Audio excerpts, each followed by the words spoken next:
no Alerta Geral. Bate-papo político com os jornalistas Luzenor de Oliveira e Beto Almeida. A crise no PDT gera novos desdobramentos. Com o aval do Tribunal Regional Eleitoral TRE, o presidente da Assembleia Legislativa, Evandro Leitão, pode deixar sem ameaças de perder o mandato o partido e já amplia negociações para definir o novo rumo partidário. As informações chegam agora com o repórter Sátiro Salles. O presidente da Assembleia Legislativa, Evandro Leitão, recebeu nesta segunda-feira o aval do Tribunal Regional Eleitoral, o TRE, para se desfiliar do PDT, sem ameaça de perder o mandato, e agora está livre para ingressar no PT. O pedetista receberá também convites do PSB e republicanos. A decisão ainda não pode ser questionada tanto no TRE quanto no TSE, Tribunal Superior Eleitoral. Evandro alegou como justificativa para não mais permanecer no PDT que o partido discriminou nas eleições de 2022, quando deixou de repassar recursos do fundo eleitoral para a campanha à reeleição. Com base nesse argumento, Evandro recebeu uma carta de anuência do então presidente regional, o senador Cid Gomes, para se desligar da legenda, mas o presidente licenciado André Figueiredo questionou a decisão na Justiça. O juiz Francisco Érico Carvalho Silveira, relator da ação movida pelo presidente da Assembleia Legislativa, legitimou o documento assinado por Cid Gomes e destacou o respaldo constitucional para permitir que Evandro busque outro caminho partidário sem correr o risco de perder o mandato.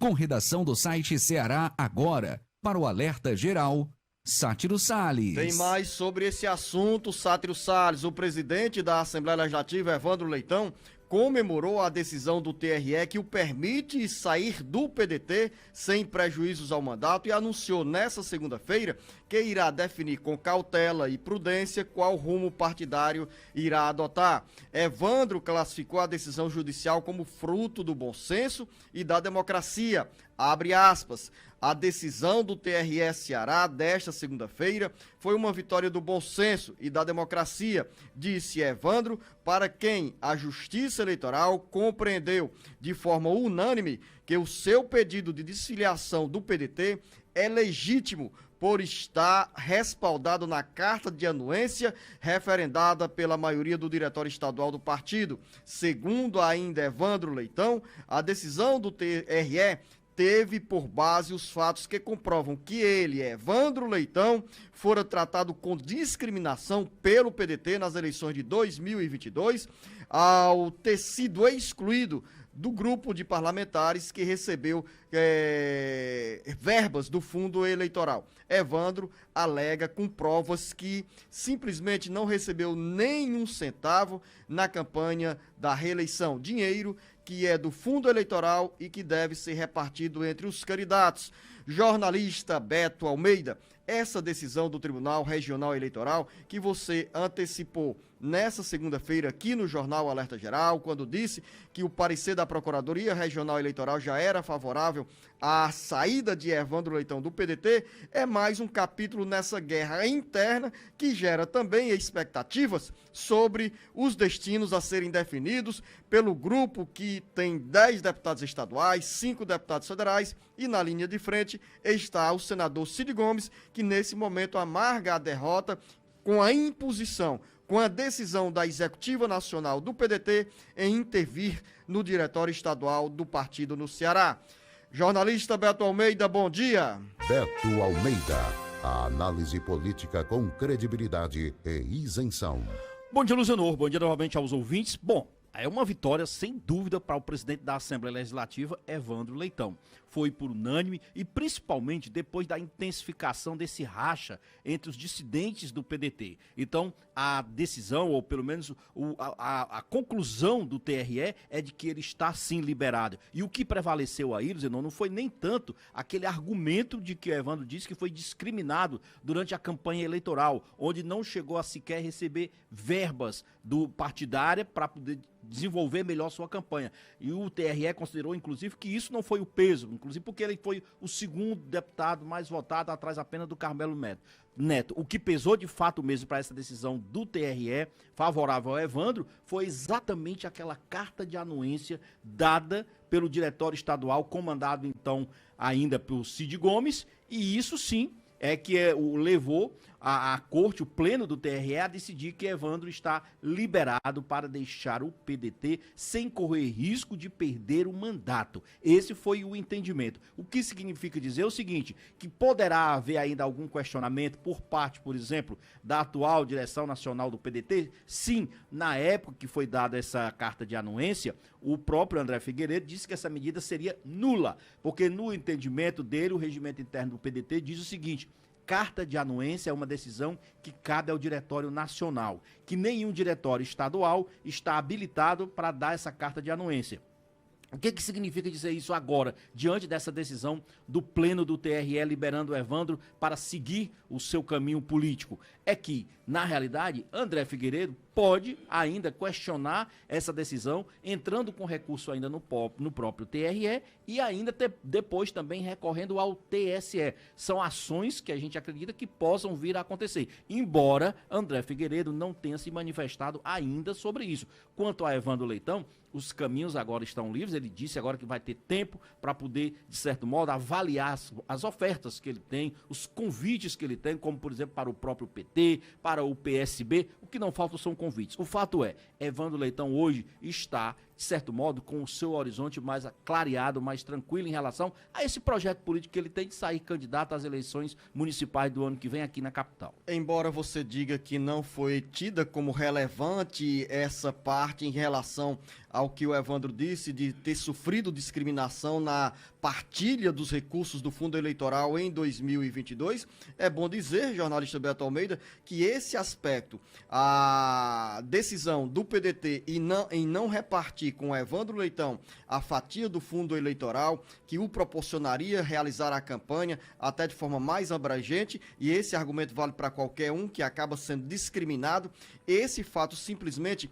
legitimou, deu legitimidade para Evandro Leitão ganhar essa ação na Justiça Eleitoral. Claro, a ação na Justiça Eleitoral foi antecedida também pela carta de anuência que naquele momento que o então presidente regional Cid Gomes a assinou, sentiu que o argumento, o pedido de Evandro Leitão já era legitimado porque ele, Evandro, havia sofrido essa discriminação. Enfim, jornalista Beto Almeida, Evandro tem convites do PT, do PSD, do PSB, Partido Socialista Brasileiro, e também do Republicanos. Mas o namoro mais firme é com o Partido dos Trabalhadores, onde Evandro Leitão chega, ou chegará, ou poderá chegar como candidato, como pré-candidato a prefeito, e no PT temos hoje 3 nomes também nessa condição: Luiziane Lins, Larissa Gaspar e Guilherme Sampaio, mas todos já ouviram ponderações do ministro da Educação, senador Camilo Santana,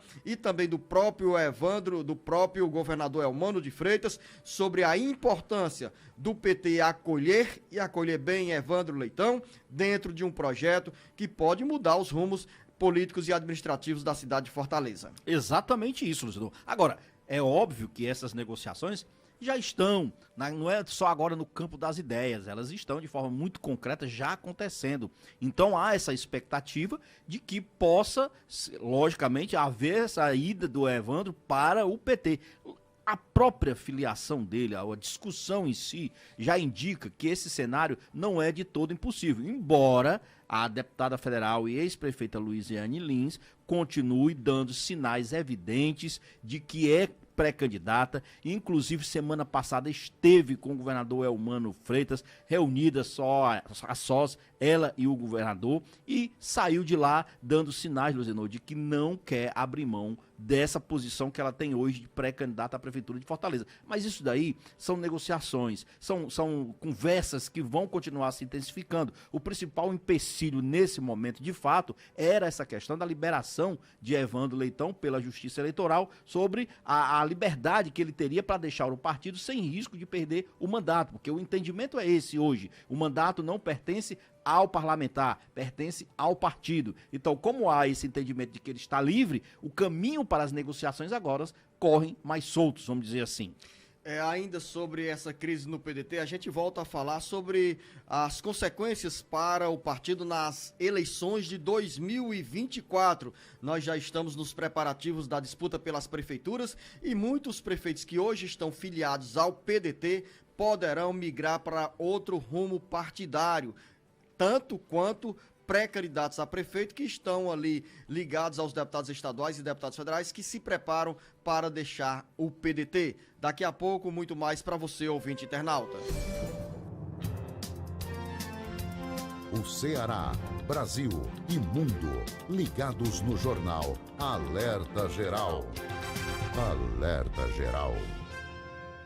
Vamos continuar falando sobre essa agenda política que quem tem como principal foco o PDT. Os dissidentes, jornalista Beto Almeida, integrados aí por 10 deputados estaduais, 5 deputados federais e o senador Cid Gomes, na linha de frente, estão avaliando quais medidas serão adotadas como reação à decisão do Comando Nacional do Partido em intervir no diretório estadual. E tudo isso tem consequências, desdobramentos na caminhada de atuais prefeitos filiados ao PDT e também de pré-candidatos que estão ligados ao PDT e integram o grupo ali de deputados estaduais e deputados federais. O que teremos nessa novela como próximo capítulo? Pois é, Luciano, você disse tudo, é uma novela, um próximo capítulo, e a grande indagação, o grande questionamento agora é, depois da reunião da última sexta-feira, em que o PDT Nacional, o Diretório Nacional, a Executiva, decidiram pela intervenção aqui do Diretório Estadual do PDT.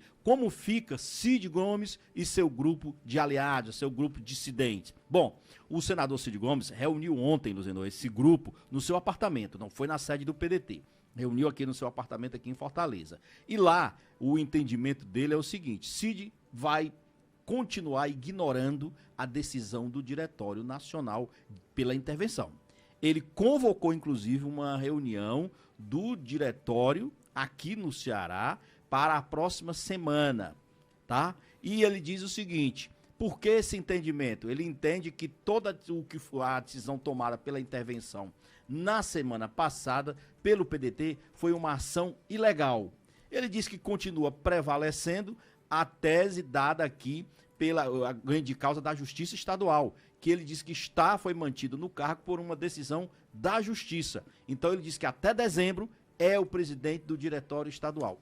Resumo, a briga vai continuar. Ele vai agora se manter como ignorando completamente a decisão do Diretório Nacional, não entende porque diz que não houve sequer direito à defesa dele, ele diz que houve a convocação sem haver exatamente a explicitação de uma causa, de uma justificativa, e nada do que poderia ser feito em relação aos tempos, aos espaços, aos limites de defesa foram obedecidos. E ele diz que nessa sequência, ele diz que não vê essa ação do PDT Nacional como válida. Nesse sentido, está convocando todo esse grupo para uma próxima reunião. Aí vão estar sendo convidados prefeitos, vereadores, deputados estaduais aqui da Assembleia, os federais, enfim, todos os filiados. A perspectiva é de que faça esse encontro na sede do PDT. Isso vai ser possível? Aí é um outro capítulo. Ele disse que a tendência, ou pelo menos a perspectiva, gostaria de fazer na sede do PDT, porque é uma reunião partidária. Então, não se sabe se o PDT, a sede, vai estar aberta para isso. Mas isso mostra claramente a dificuldade que isso ainda representa e como esse grupo está sendo resistente. O próprio Cid Gomes, na sexta-feira, na realidade, depois dos embates, chegou a admitir a saída do partido. Disse que sairia pela porta da frente. Então, nesse aspecto aí, a gente fica na dúvida, na realidade, e toda a ala pedetista que está hoje acompanhando o Cid Gomes, é como proceder e principalmente qual é o futuro desse grupo, Luziano, a partir dessas decisões que vão ser tomadas agora. Lembrando que ontem eu encontrei Cristina Brasil, que é aquela advogada que foi colocada inclusive pelo André Figueiredo lá na convenção do PSDB. Ela foi colocada como presidente da comissão de intervenção no partido, e eu perguntei quando que sairiam os novos nomes das pessoas que iriam exatamente comandar o diretório até dezembro. Ela disse, isso deve estar acontecendo ainda esta semana. pode ser até hoje, perguntei, pode ser amanhã, terça-feira, hoje? Ela disse, não está descartado não. E eu digo, a senhora pode ser essa pessoa que vai ser comandada novamente, vai ser indicada novamente? Ela disse, também não está descartada, mas são coisas que nós estamos avaliando e que o próprio presidente vai divulgar no tempo certo. Então, o que diz o presidenciável, o ex-presidenciável Ciro Gomes sobre tudo isso que está acontecendo? Porque ele é aliado do prefeito José Sarto, é aliado do presidente nacional André Figueiredo, e o que diz Ciro, vendo essa banda passar e essa crise se agravando ainda mais no PDT? Muito magoado, Luciano. Aliás, ele deixa claro isso muito. Ele esteve ontem, Ciro foi um dos convidados ontem da convenção estadual do PSDB que elegeu o novo diretório do partido, onde o vice-prefeito Elcio Batista, que vinha no cargo provisoriamente, então foi reconduzido lá para o comando do PSDB. E nesse encontro do PSDB teve a presença dos ex-senadores Tasso Gereissati, Luiz Pontes, mas teve também, lógico, a presença como convidado de Ciro Gomes, do ex-prefeito Roberto Cláudio, do prefeito Sarto, de gente do Cidadania e de várias outras lideranças, muitos secretários presentes. E lá, Ciro Gomes... Lembrar que o PSDB é aliado de primeira linha do PDT na disputa pela Prefeitura de Fortaleza. Ciro Gomes disse o quê, jornalista? E aí sim, Ciro Gomes começou o discurso dizendo que estava feliz por estar ali presente e feliz para dizer o seguinte, ele foi duro no discurso dele e muitas críticas. Disse o seguinte, que o Ceará estava sendo traído em vários aspectos em relação aos caminhos que ele e o senador Tasso Gereissati haviam trilhado lá atrás, quando começou aquele impacto, aquela mudança de 1986. E ele disse o seguinte, que o Ceará está sendo destruído pela traição, estão destruindo o Ceará pelo descompromisso, foi o que ele usou na palavra dele no palanque. Claro, essa crítica teve na questão da traição, um interlocutor direto, né, Luciano? O próprio irmão Cid Gomes e seus aliados, mas ele foi além. Sobrou críticas também para o governo estadual, para Eumano de Freitas, para Camilo Santana, e ele disse mais, frases duras. Disse, inclusive, que no Ceará, hoje, não se realizava nada de uma licitação, qualquer que fosse licitação, sem cobrança de propina. Palavras de Ciro Gomes. As declarações do ex-presidenciável Ciro Gomes, Beto Almeida, mostram ainda o ranço e talvez o descontentamento que ele sempre manifestou com o Partido dos Trabalhadores e especialmente nos últimos anos com o atual ministro da Educação, o senador Camilo Santana, que foi um dos principais líderes políticos no Ceará que conduziram toda a articulação para fortalecer a candidatura de Luiz Inácio Lula da Silva no Ceará, impondo ao Ciro a pior derrota nas 4 disputas pela presidência da República. Exatamente. São cenários eleitorais e pré-eleitorais que você acompanha, mas tem assunto aqui que mexe com os municípios. Só um instante para a gente finalizar essa conversa. Já no discurso do senador Tasso Gereissati, ele foi incisivo em relação a essa situação da segurança pública no estado do Ceará, ou melhor, da insegurança. Ele criticou a questão hoje da falta de segurança no estado, na cidade, disse que nunca viveu situação tão ruim quanto a que enfrenta hoje. Citou até um caso, por exemplo, ele diz, olha, não é normal morar numa cidade, ele diz, o meu neto, a minha filha mora a uma quadra de mim, para você ter ideia, e o meu neto não pode ir a pé à minha casa exatamente por uma medida de insegurança. Criticou a falta de oposição aqui na Assembleia Legislativa, usou termos como cooptação política aqui na casa, enfim, foi realmente uma noite, Luciano, de oposição, como se diz.